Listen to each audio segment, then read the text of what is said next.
Hello and welcome to a very peculiar how I paint things. Now today is not so much a guide as an exploration of painting something unusual. This is a Securitron which I've 3D printed. The parts are available on Thingiverse, you can find those pretty easily, and I wanted to do something for fun. And I think sometimes we miss out on the fun of painting. We can paint sometimes when it doesn't have to be for an army or for any reason other than we find a miniature interesting. And it will let you do some things which, on occasion, you might not have an excuse to on other miniatures. In particular, freehanding a face like I have here. So we'll keep things nice and quick. All the paints will be listed in the description below, along with the base material. Let's get started. Now once you've got your Securitron assembled, the first thing to do, of course, is to prime them. And for this, I've used matte black from the Army Painter.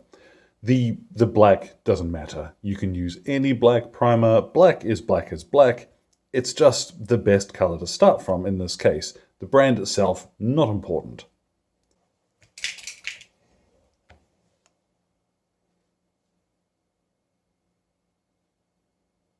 Now, there's a couple of parts on the robot which are clearly metal, but which aren't the blue that we're going to see later. So I'm going to use Mechanica standard grey here.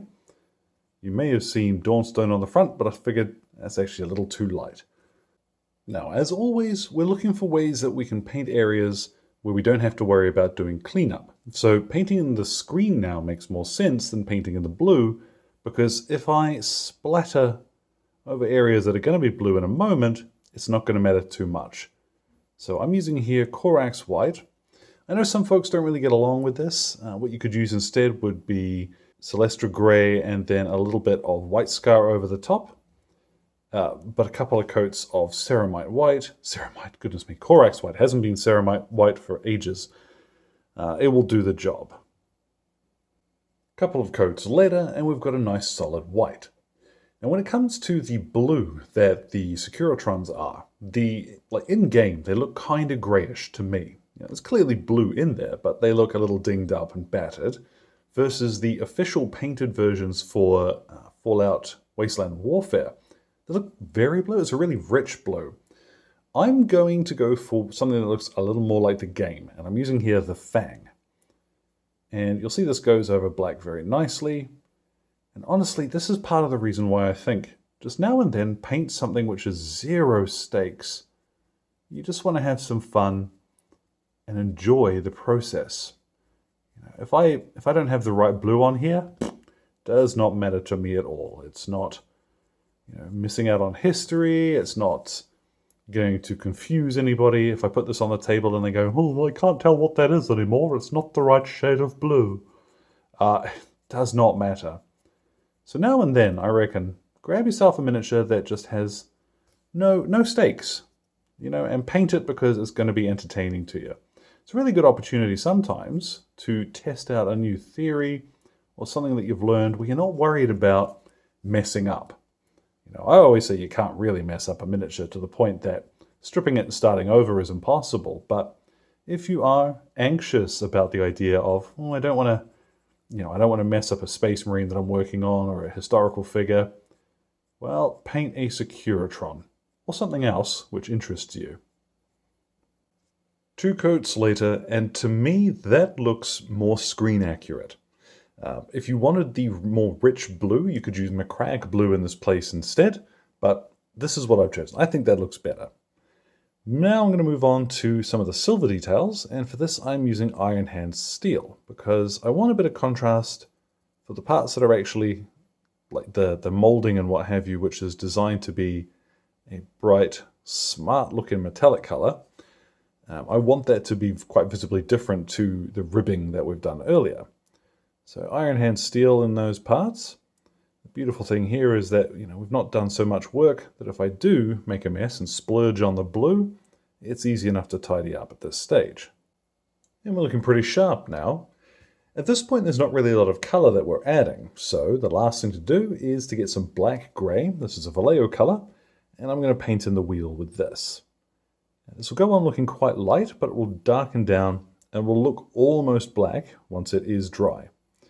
If you want to stick to Citadel, I'd suggest something like Corvus Black will be the easiest substitute here, but I really like the coverage on black-grey. So let's finish this off.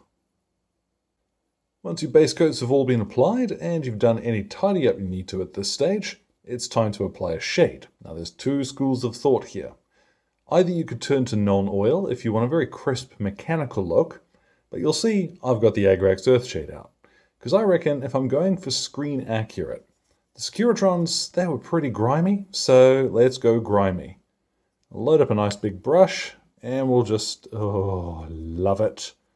Instant win. Any big flat areas where it pulls like this, just guide it away with your brush.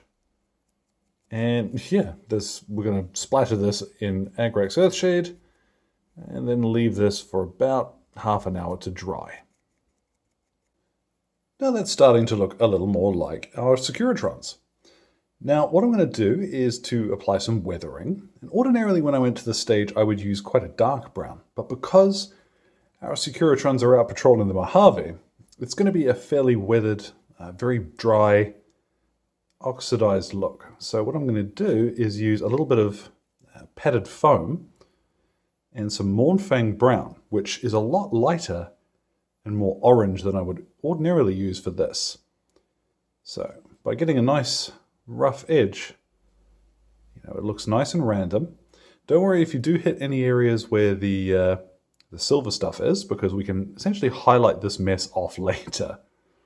Now let's go around and make them look properly dinged up. As I mentioned, when that dries, that's going to look a lot more subtle. It's almost going to disappear on some of that blue. So you might see where I'm going with this. I have Jokero orange. Now any light orange, Fire Dragon Bright or similar will also work here.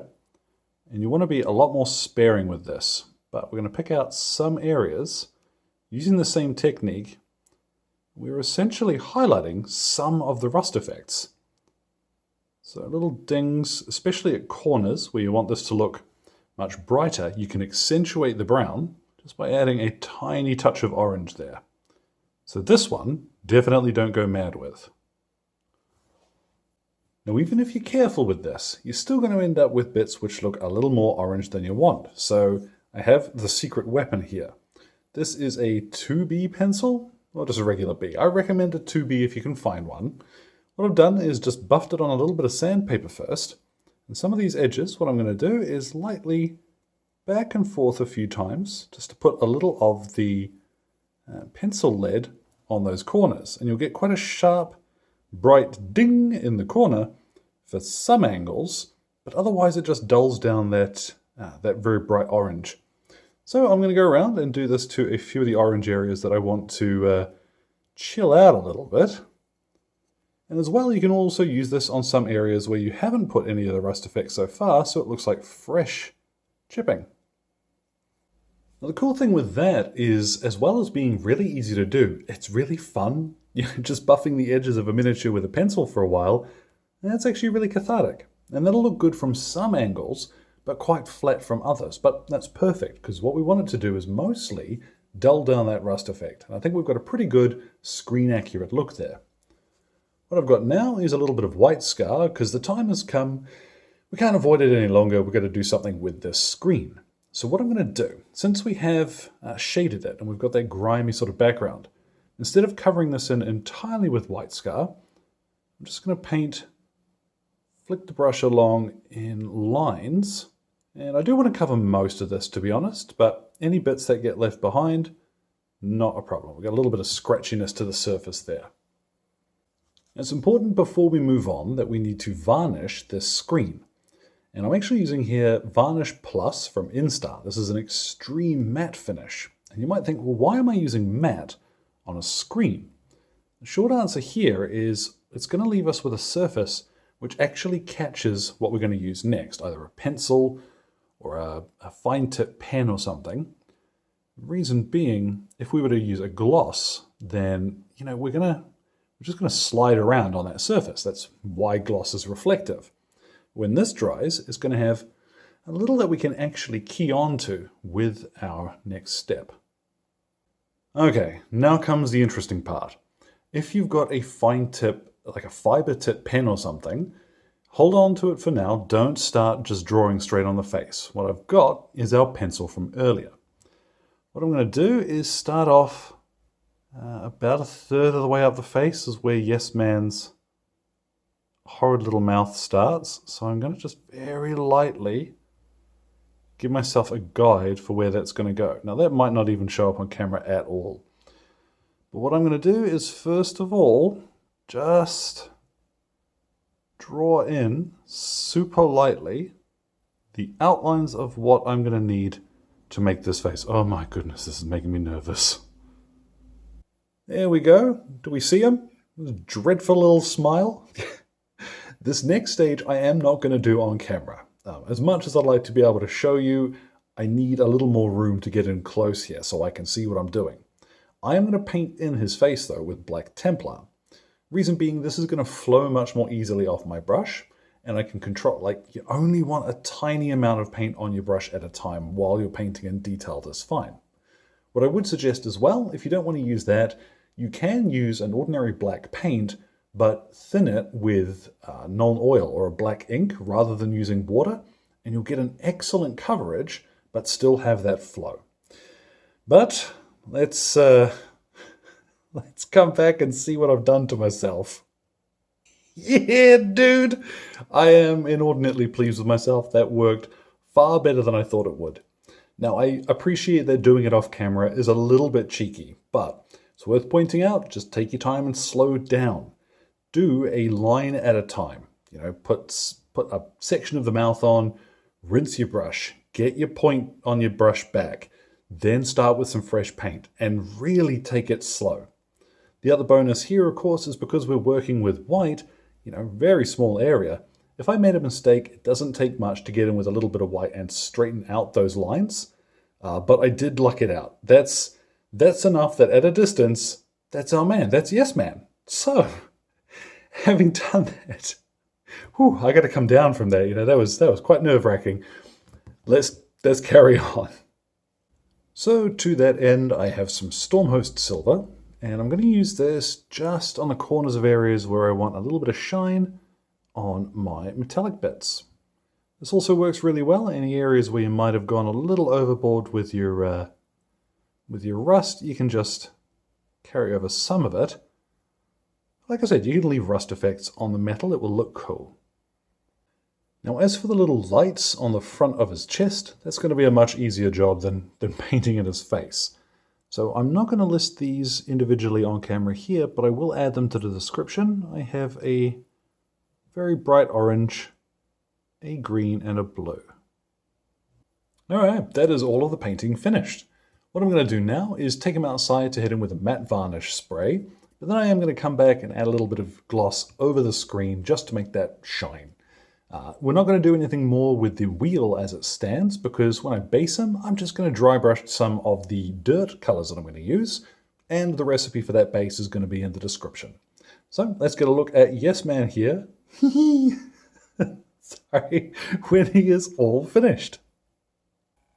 And there at last, Yes Man is complete. And I don't think I can stress enough, this is an incredibly simple paint scheme. You know, we've not really highlighted anything, we've just used flat colors, a shade, and then a bunch of fluff to do that chipping and highlighting. So I'm really pleased with the end result. This has been a lot of fun.